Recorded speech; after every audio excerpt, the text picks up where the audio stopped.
Welcome to the Dark Zone Adventure Racing Podcast. This is your host, Brian Gatens. No intro music, no movie quotes, no clips, nothing. Right into this Flash podcast, episode 102 of the Dark Zone. Our guests today are right from the race course. It's Darren Steinbach and Chelsey Magness of Bend Racing. And Darren is the course designer, co-race director.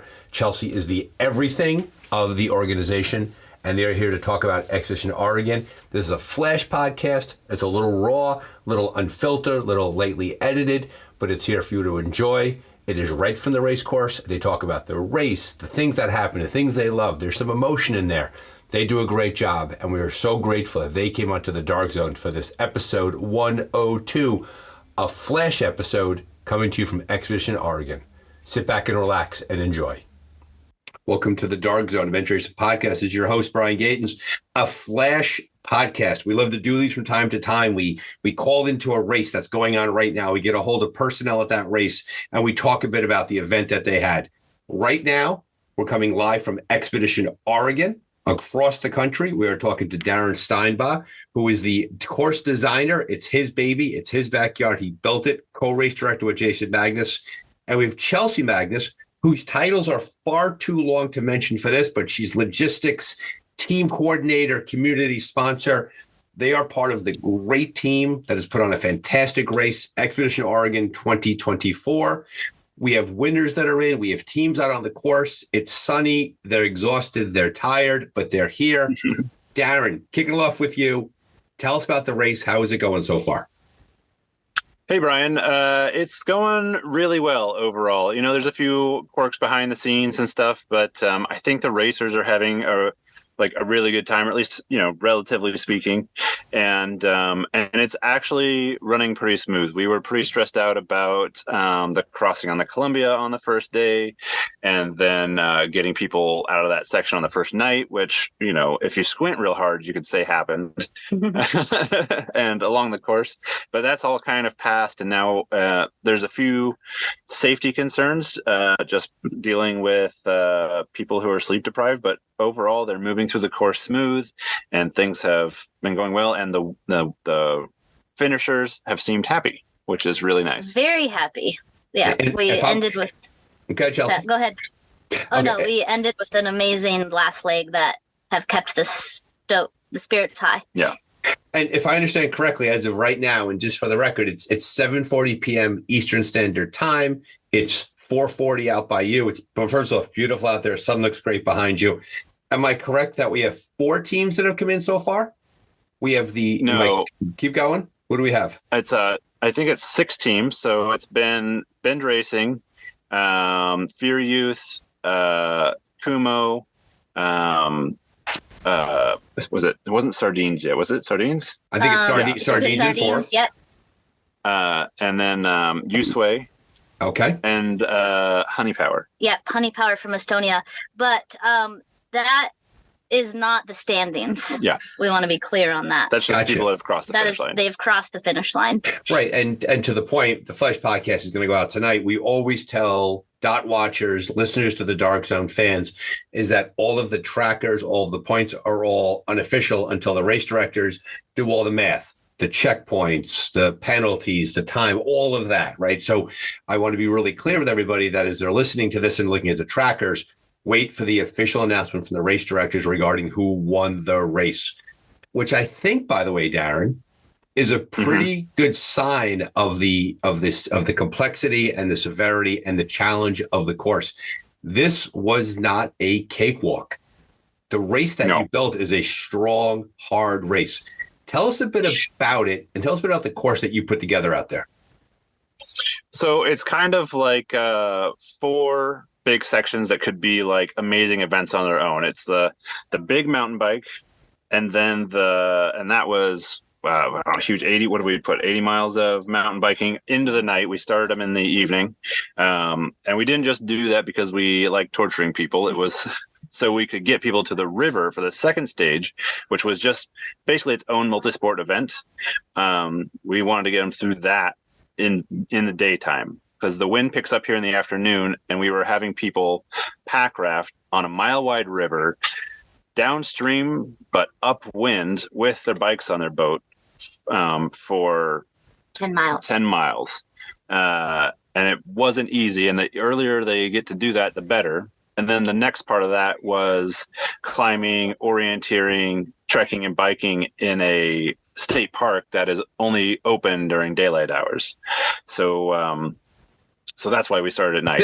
And that's like the first day. And that's the first, which by itself would be a race on its own to the point that you're making. That would be a tough race on its own. Yeah, very tough. Amazing. Yeah. But tough. And then there's you go up into the hills, the grasslands away from the river, and into the Packraft Trek and the paddle down the Klickitat. And that was I got a lot of good feedback from that. Actually, almost too much. People liked it so much that I was worried that they wouldn't like the white salmon because it's so much more challenging. We thought we'd actually find some grittier faces by that time, but all the photographers were just taking super smiley faces. Yeah. So we're like, oh, okay, cool. I do want to point out that as we follow the race from home, and you look over the course of a multi-day race like this, you see the racers slowly degrade over time. They begin to fall apart a bit. They were looking pretty fresh, pretty far into the race. Yeah, pretty far into the race. A little bit of puffiness and a little bit of wind burn, but really pretty good. Yeah. And then there's a big bike ride into the Forlorn Lava orienteering section. And this was designed to be the test piece of the course. They've had good times and bad times, hard times previously, but this is like you're on your feet for, I think, a minimum of 18 hours, but up to 36. But before that, they did that awesome bike into the ice caves. Oh, that's right. I forgot. The bike wasn't just a blow through and get from one spot. They stopped at the ice caves, which are rad. They're rad. There's ice in there year round. We're almost at the end of summer, and it's been triple-digit days. Still ice in the caves. They're not even that deep. They're 15 feet underground. And then there's a lava wall with a little hidey hole in it. That checkpoint's on that section. And then into the Forlorn Lakes, where they're on this big trek, big navigation. It's not the hardest navigation, but there's 4 checkpoints that are tougher, and then there's a few that are further out for the lead teams to get. And originally it was designed to be able to be done in a figure 8 infinity, so you could come back to your TA and resupply. But we've been seeing teams do it kind of almost like a 4-leaf clover, do smaller loops and come back. Probably being cautious because earlier in the race they ran out of water in some sections and potentially food as well. Yeah. Especially being out there for so long.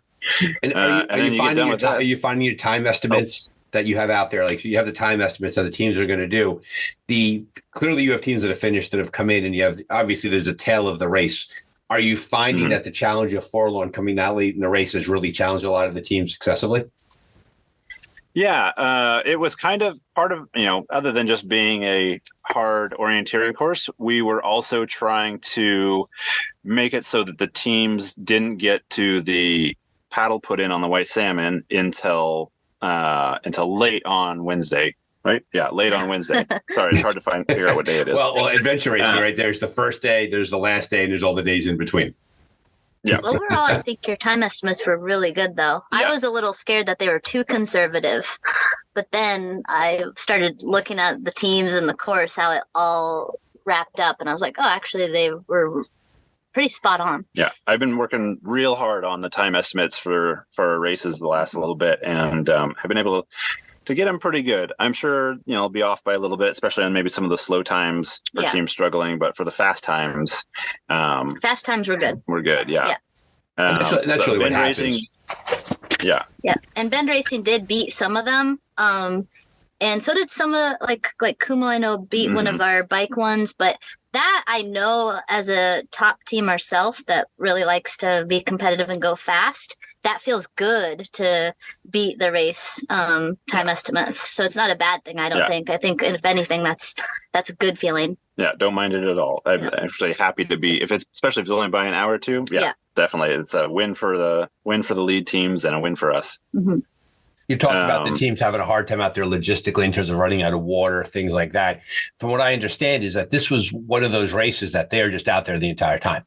Like, did they pass through civilization? Did they pass by towns, or were they just out in the wilderness out the entire time? They passed close to towns several times. They only go through.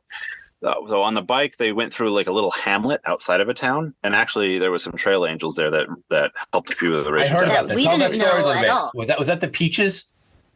Yeah. Yes. Go for it. At Yeah. CP14, around CP14, there was a trail angel in that house saw lights. Family saw lights down below before they were going to bed, and they thought it was search and rescue. So they came out and they're like, "Hey, what are you guys doing?" And they're like, "Oh, we're part of this race," and they were explaining it to them. And then they, instead of getting angry like some property owners and homeowners do, they set up a remote TA and wrote a note at the end of their driveway with that had Hershey bars and big peaches and hard-boiled eggs. And then they drew a little map up to their house and said, "Come in whenever you want, Oh, that's fill great. up water."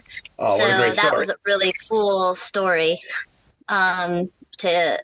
And then, but I know the Team Estonia, the Honey Power team, I saw them stop in Trout Lake on their route, and they got huckleberry milkshakes because at the beginning of the race, I remember telling them about these, and they're like, and so they told me at the end, and they're like, "Yes, that was the best milkshake I've ever had in my entire life." Yeah, that's the one town they go through is Trout Lake, which is a town maybe 800 people, maybe 1,000 people. It's got a little grocery store, a little cafe, and a little gas station, Right. and a dance hall that actually has some banger bands. If you ever come out this way, like definitely come to Trout Lake Hall. I feel like a large part of the course here, Darren, is that you really wanted to show off this section of the country. You said your backyard. When you looked at the pictures and you look at the maps, the types of geographic zones they pass through, Forlorn, the lava, the rivers, how many zones did you think the racers touched over the course of the race? 4 or 5. You know, there's the like, even I'd say the orchards were probably kind of their own zone.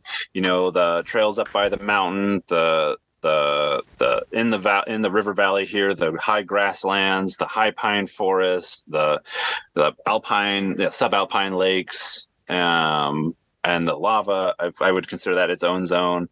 And then the main White Salmon Canyon, I think that's pretty special enough to call its own. Yeah, those pictures are beautiful. You guys been climbing on this race? Yeah, we had right at the beginning, we had some fun top rope. It's in this little, place where there's petroglyphs and this basalt crag. It's like going into a climbing gym, but it's outside. It's like the walls are 30 feet tall. There's plenty of chill routes and some hard test pieces that are, kind of highball boulder problems or up to stout stuff. And you all set a really fun scrambling orienteering course with a couple points out there. And so it's really cool. And then when you get onto the top, you can see teams coming on the Columbia because it's right on the Columbia. And so that was kind of my kids' favorite part is they could climb and scramble, and then they could use their binoculars and see teams paddling the Columbia and taking out and then biking to where they were. So that was really fun. Yeah. And then the second climbing section was more of a low angle scramble, but we wanted to have safeties on them. So we put 2 fall arresters on them and on a fixed line so they could kind of move quickly and be safe without top roping. And was that the climbing section later in the race that you had the cognitive test? Mm-hmm. Yes, okay. That was that one on that big slab. And tell about the cognitive test, the counting backwards. What was the math they had to do? Oh, there was a couple. Jason was up there giving the test. Chelsey, you saw it. Oh yeah, it was stern. I had to walk away because I was like, whoa. But I think I didn't see the first test that he gave, but I think it was threes, because I've actually been in one of America's Toughest Race where he did it to my team. We almost didn't pass, but it was threes and then count backwards from 100, threes, sevens, and then nines, with 9 being the easiest. And if you didn't pass the first time, you had to stop and sleep 5 minutes. And then the second time, 10 minutes. And then the third time, 15 minutes. So and did they make them go back and forth, or was it just one person counting? Oh, no, sorry. Yeah, that's a good question. It was one teammate. So you had to like I saw Team Bend Racing 4 Hour Fuel do it, and so Corinne started, and then it went Alex, John Eves, and then Dusty. Oh, they went to all four of them. All four of them. So, Yeah. so you rotated around the team. Holy cow! Yeah. Yeah. So, and the funny one with Bend Racing 4 Hour Fuel is that Corinne, she is a CFO. She's an accountant for CLA. And she is the one that got it wrong. And she was so pissed off. Oh my gosh. I haven't seen her like that in a while. But and right now at herself. She wasn't mad at us. I mean, it seemed like she was mad at us, but later on she said she was mad at herself. So that late in the race when you're tired and you're beat up, you're just mad. It's whoever's in your view is who you're mad at. And she knows us well, so. So I do encourage listeners to the Dark Zone to feel free to pause the podcast right now and try to do 7s from 100, because that's what I did when I heard about that, and it's not easy to do, but it's a good cognitive test to do during the course of the race. I mean, I failed it. Jason did it on me. I failed it at that point of solo parenting and helping out. I was like, yeah, I can't do that. I like the idea that you're rotated around. Everyone has to do it. See, the teams as they've passed through the course, right? And in many ways, the course is beautiful. The pictures, the media team you've assembled, and I want to get to that media team in a second, because you've put a top-notch, world-class media team together, and I want you to throw some sunlight on them and the work that they're doing. But what's clear from the pictures that are coming out of the race and the course itself is that it's a combination of super long sections, big bikes, big long tracks, combined with these hyper intensive, I'm going to use the word small, but it's all relative, these tight geographic knit, the orienteering and the climbing. How did teams do adjusting from the big long to the TA? Were they getting out of the TA quick? Were they staying there? Were they how did they manage those long stages combined with those tight orienteering stages together? They actually did really well, I think, because there was, especially that second stage, there was a lot of going back and forth, transitioning disciplines. And, some were slower than others, but it seemed to me like they actually managed it really well. They, got their bikes on their boats. They got their boats on their bikes. They got their climbing gear on and dropped everything. They did that and dropped everything for the trek relatively fast. It's hard when I'm watching forever and the slowest teams are taking a nap before they cross the Columbia or just loitering in the state park that's closed. Right. Yeah, that's really tough. But really, they're going the speed that we assume they were. I just wasn't staring at a tracker when I was making the time estimates. Right. So they're handling it really well, and the long stages, I think they're handling even better. Like the bike between kind of the east half of the course and the west half of the course, that actually went faster than I expected, mostly because I was worried it was going to go slow. So I was setting myself up to watch them go slow. Time estimate most teams have beaten, which is nice. Yeah, which is really nice. That's from TA3 to TA4. Yeah, and because there's a big ascent out of the town of Klickitat or the Klickitat River, and by then I was worried teams would be a little tired from that first bike ride, but they're pushing up that ascent, and then once you get on top, it's. But you got to remember, we gave them a sleep card. Yeah, so they had to sleep 4 hours. That's true. We did. We did make every single team. Talk about the sleep card a little bit. How did that work?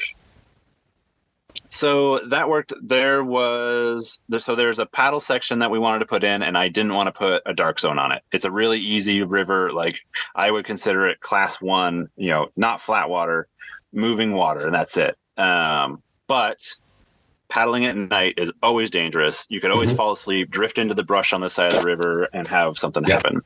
So, So how do you make that? How do you manage that risk as an organization while still not, not like treating the racers like children and saying, "Oh, you can't do this; it's too dangerous."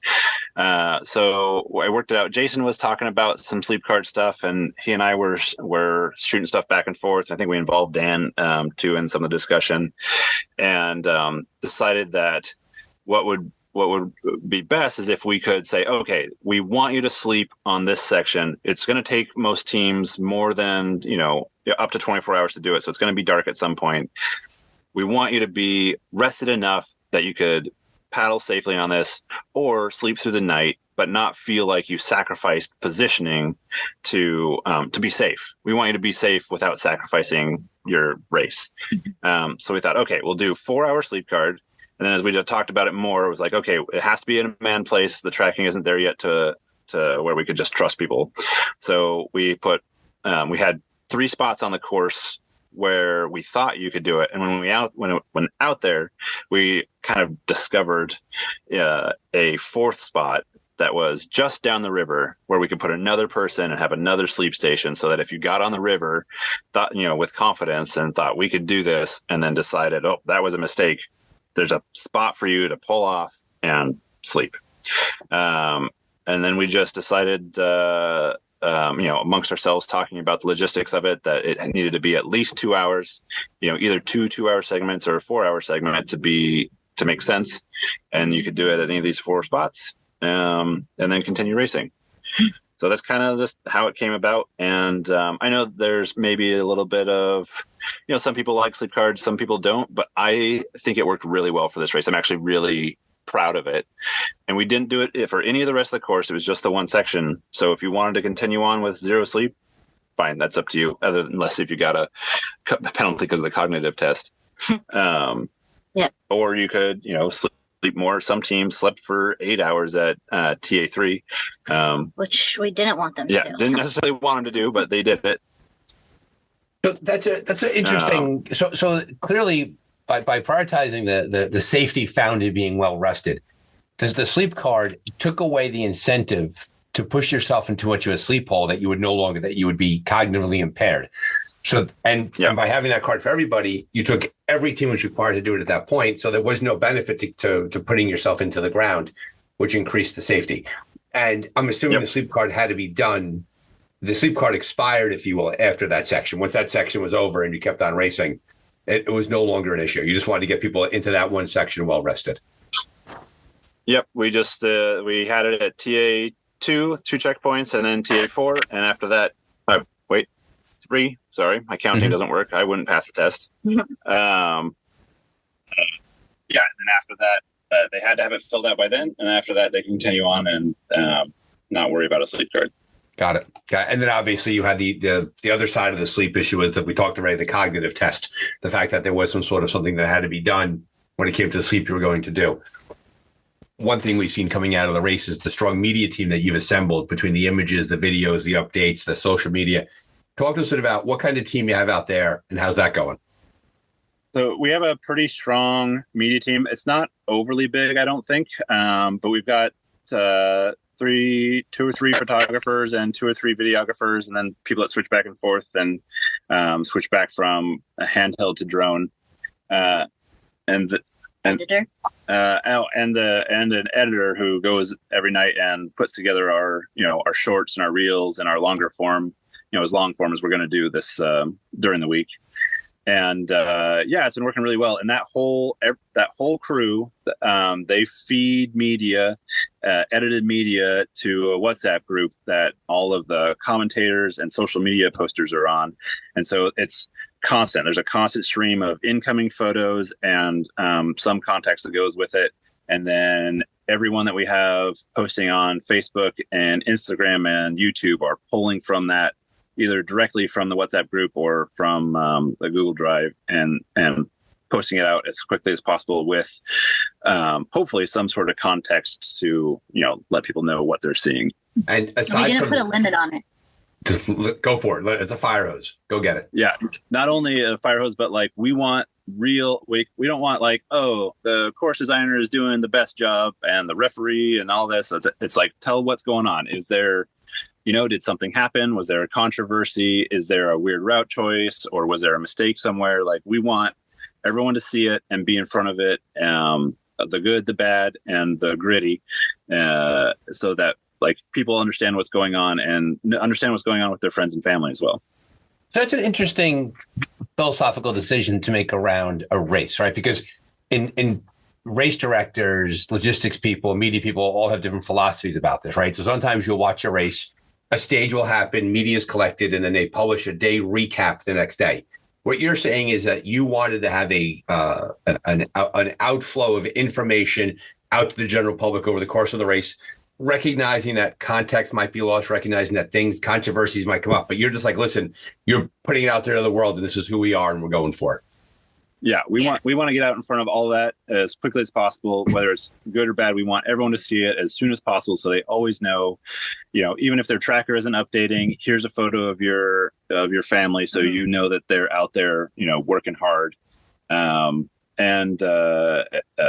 if the tracking's not working and we have a mistake, then we talk about it. We try to just be human, because we try to show that it's a race not only for the racers but for everybody, like for even media, we're having stuff go on, and logistics, and we all have to be adaptable because this is all part of the sport.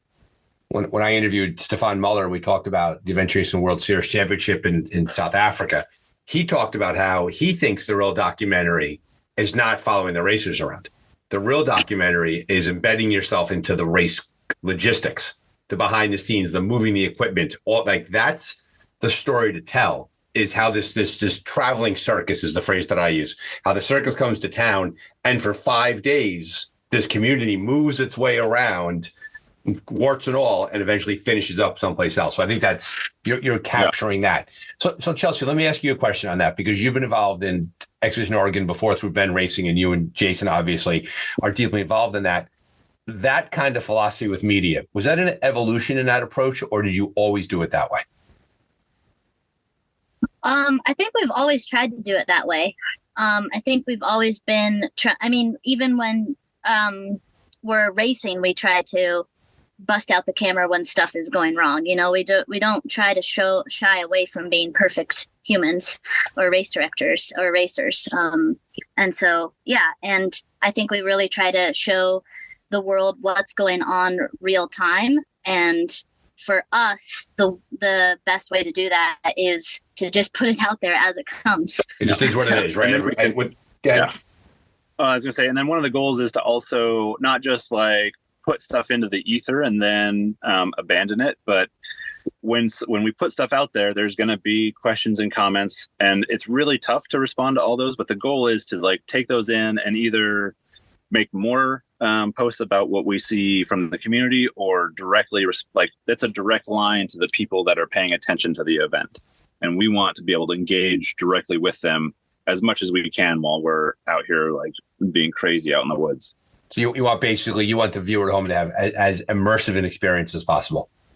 Yeah, because they're all like, they're watching for a reason. It's not just because, Darren and Chelsey are handsome and look good on the camera. It's because they have friends here that they want to do well, and they're worried about how hard they're pushing themselves and whether they're making good decisions. And like, they're like, people, generally speaking, there's some differences, but generally speaking, they watch because they have a vested interest in something that's going on, and they they want information about it. Yeah, and I've been a dot watcher plenty of times, and it's frustrating when and it's every race is different. Sometimes you just can't get that information out because of the logistics and like where you are in the forest, and you can't get information out. But for us in this race, we really tried to have Starlinks in the correct TA so that also we could communicate with each other and know what's going on with every team, and then also to bring that information out to families, because we both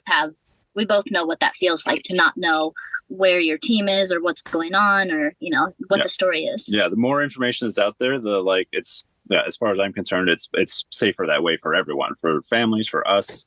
Being able to communicate and push stuff back and forth just makes everything more transparent and better. And it's less of that telephone game, right? Because if it goes from one person to the next, that person then gets the story out. But if it's like me to the next person, and by the time it gets out to social media, it's gone through 5 people and the story has changed so much. But it's like, no, this is the real facts. This is what's going on.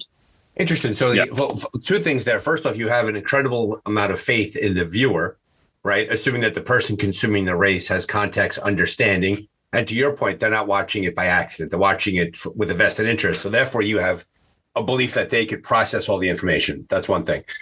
The second thing is that you're making a trade-off. And the trade-off is the idea is that by putting out there, I'm going to use the word unfiltered. That's my word, not your word.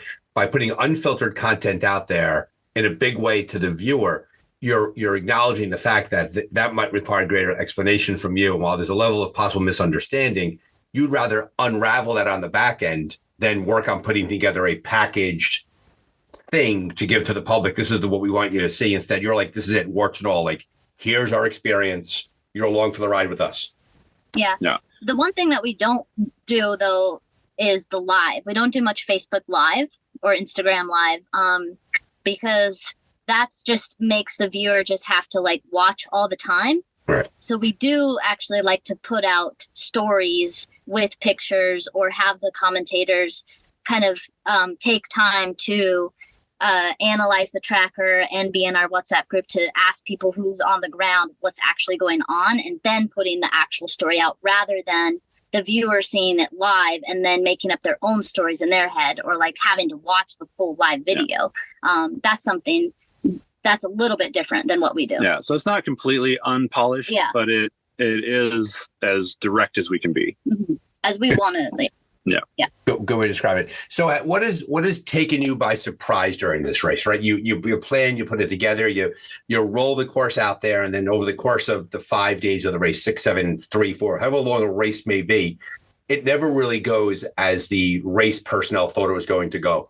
What has thrown you off? What has surprised you? What has kind of caught you unaware during this race?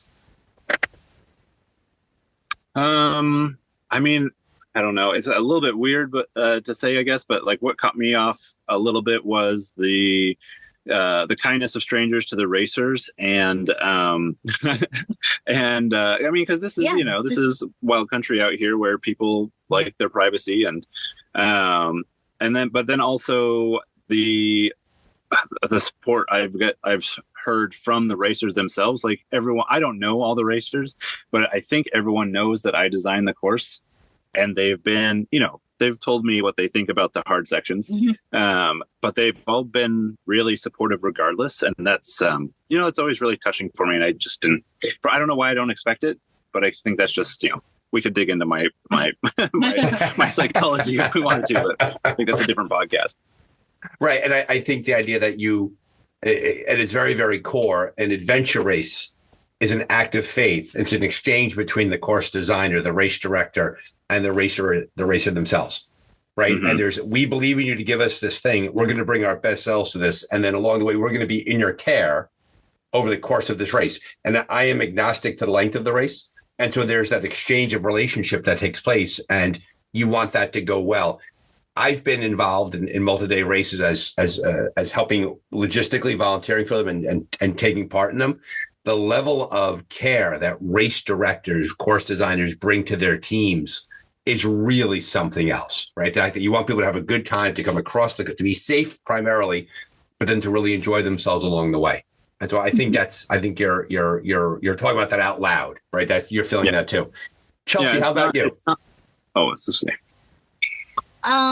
For me, I don't have very many surprises, honestly. I had full faith in Darren's course because I've been able to come out here and vet it and play, and it's just been amazing. I knew that it was going to be an unbelievable course, and I know my husband, Jason, and he is a mastermind of this, of putting on races, and so I had the two of them working together is phenomenal.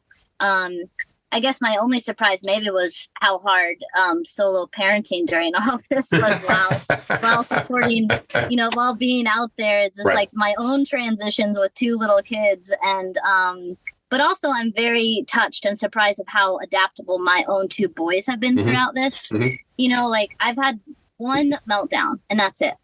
Mm-hmm. And so the people around me, right? Yeah, just me. Yeah, totally. So I've been fully supported by the volunteers as well, and Darren, and the staff. It's just like they take them just for a few minutes, and it's just been a huge help. So yeah, I guess I'm surprised. I don't know if the surprise is the word, but pleasantly just very happy. Well, I guess it's gratifying. Yeah, right? That's the word you want to use. Or it feels good when you see your children respond that way. Oh, yeah, it's a ton of gratitude because I didn't know what to expect, and they're thriving, and that's just really cool to see because I didn't know. Right. Yeah, so I guess that has, like, maybe you were looking for surprises by the course or racers' hardships, but I guess we're more, surprised by ourselves and more emotionally surprised. Yeah. I have tears in my eyes at every team that comes across because they've done so well. I can't believe it. It's amazing. Same. I think also too is I think we lose sight because we collectively live in this world that we lose sight of what a massive accomplishment it is. Regardless if you come in first or you learn to Rouge, to travel through the course and to give days worth of yourself to your teammates, it's a very, very powerful thing that I think because we do it so often, we talk about it, it's embedded in what we do, and this applies to a lot of Dark Zone listeners, is that we lose sight of the scale of what takes place out there, right? Yeah. It's only when you talk about it do you really see it really come alive. Yeah. When I do a Flash podcast, I know that I'm talking to racers and race directors that are in the middle of it right now, so there's no gift of perspective. So I ask this next question. You can feel free to defer, push it away, whatever it is. I'm looking at a list of 27 team names that are out there. 27 groups of individuals that have gone out there and worked together as a team. Who jumps out at you? An experience in a TA, a team having a hard time in coming over, a team struggling. Who comes across to you as one of those stories that like this should be highlighted, this should be talked about? For me, it's Royal Armed Forces, 100%. They've pushed really hard, and it's really touching. They didn't have a bike show up. Their team captain had a family emergency. He had to leave. They pulled in another racer to help with the paddle. They pushed along. They sheared a trailer in half. Their bike came in. They swapped bikes, and they have just pushed. They're still going, and it's so touching. And they just dig and they dig and they dig, right? And the thing is that you get to be a witness to that. Right. That's the amazing part, right? But not only you're a witness, Darren, but also you created the opportunity for them to go and do that. Without the work of you and Ben Racing and Jason and Chelsey and everybody else, they would not have had that experience, right? So it all comes together there. So that's a great example. And I read about that. And their derailment was it day one? They ran how many K did they run with their bike? It was the first bike section, and I don't even remember. I think they pushed their bike for miles. I don't remember how far it was. Incredible. Chelsey, how about you? What jumped out at you? Yeah, Royal Armed Forces, definitely. They are true legends. And La Ruta from Mexico, Javi, and his team, 3 women, they came in and they were carrying a blade of ice and a gree for just in case. They just had so much gear. And we pack our fears, right? That's one thing we learned. So 2 of them pulled out, and Javi and what's the other woman's name? Oh, I can't remember. Yeah, another woman is carrying on, and they just keep going, and they have the support of their 2 teammates who are still with them. They're bringing them pizza, which is fine. It's great. They're having their own adventure race within the race, and they are still going, and it's super inspiring because they're always super happy when we see them. They're going at their own pace. It's great. I love seeing that. And then another one is the Jackalopes, Natalie Long's team. I didn't see it, but Jason saw them, and Jason was able to give them the Dan talk when Dan was dying in Fiji. And Jason said that one of their guys looked exactly like Dan, and just heat exhaustion, sleep deprived, coming off that second paddle up down the Columbia. Jason gave them a talk, and they still went. And they're still going, and they got a hole in their pack wrap. They patched it. I heard about that. I saw that. And they kept going, and they're still going. And they're just the funniest group of guys. And Natalie, she's awesome and just rolls with it with a smile on her face as well. So yeah, I've been looking at those 2 teams for sure. So great. I know that we said before that the race results are unofficial, right? We're still doing all of that. We do have some teams that have finished that have come across. Those teams, when they came across the finish line, what was their initial impression about the course themselves? Did they find that did they rise low the course? Was it more than they expected? How did they respond to the race? I guess Ben Racing, they were the first to cross, and they really enjoyed it. They loved the course, and they fully expected it to be this tough, and it definitely challenged them. And then it was Fear Youth. Yep. And they came across stoked as well. I mean, every team that crosses is coming across stoked because we ended with the whitewater, and it's just pump up, awesome. White salmon is just so fun. And so they were super pumped, and they loved it. And every time I saw Molly, she's the one that talks the most. She was chipper. She wasn't as chipper when they got the penalty. She was actually really frustrated. And that's the first time I saw her where she didn't really talk to me. But then they recovered well, and they were like, okay, we're going to keep racing. And I was really impressed with how well they did that and just pushed along to see what happened at the end. And at the end, it didn't affect them. It almost did, actually. It was really tight. Yeah. Really cool. And then it was Kumo, and they can't say enough about the course. They love it. Yeah. And so it's really cool to see Kiwi teams because they don't really travel much. And so we really tried to, once Godzone canceled, we gave them a deal to get over here. And so it's really cool how many Kiwi teams took us up on that, and have really enjoyed it. And then Sardines, they came in like within seconds after Kumo, and they all hugged, and they're all friends, and so it was such a cool finish. Like between third and fourth was just amazing. Even Fear Youth too, because they were 2 minutes ahead of Kumo. Kumo could have got them. It was that close, and they just all came in just completely just like sprint finish. The mile paddle sprint across the Columbia was it took a lot out of them. Yeah, it was pretty. I guess the least excited was Usway. They came across, and they were still excited, but and they weren't that. They weren't mad though. They just didn't have the race that they wanted. They thought that they could do a lot better. We thought that they could do a lot better, but some races are just like that. You just have one of those races, but they are still so happy. Jacob and Helen just moved to Bend, and so they really enjoyed discovering a new place of Oregon and Washington because this is new area to them. So they were happy. And then the Estonians, they were just having a nice holiday, it seemed. Yeah. They did great. They seemed happy. They were very chill. And Estonians come across, and they don't have very much emotion, but Anita, the Swiss woman, she did. Oh, I think we have a team. Yeah, we gotta go. Well, yes, I'm looking at the tracker right now. Darren, Chelsey, you got to run. This was a Flash podcast. You guys are the best. Yep. Congratulations on a great race. Get those teams off safe and sound. Thanks for being on the Dark Zone. We appreciate it. Thanks, Brian. Well, there you have it, folks. A Flash episode of the Dark Zone Adventure Racing Podcast. Thank you to Darren and Chelsey for coming on to the show. We actually recorded that sitting in their van. I was watching them from across the Zoom, and they were watching the racers, and they were watching Chelsey's kids running around, and they were a great set of guests who are tired, but they really put themselves out there. So thank you to them for coming on to the Dark Zone. Much like their race is, their presentation is unfiltered, so is a Flash episode. It's a bit rougher, a bit less edited. We want to get it to you quicker, sooner rather than later. So we hope you enjoyed it. Thanks for being a listener. If you like what you hear here, please head to your platform of choice and click, and subscribe. Leave a review. That's what the algorithm likes. And remember, for the Dark Zone, if you keep racing, we'll keep talking.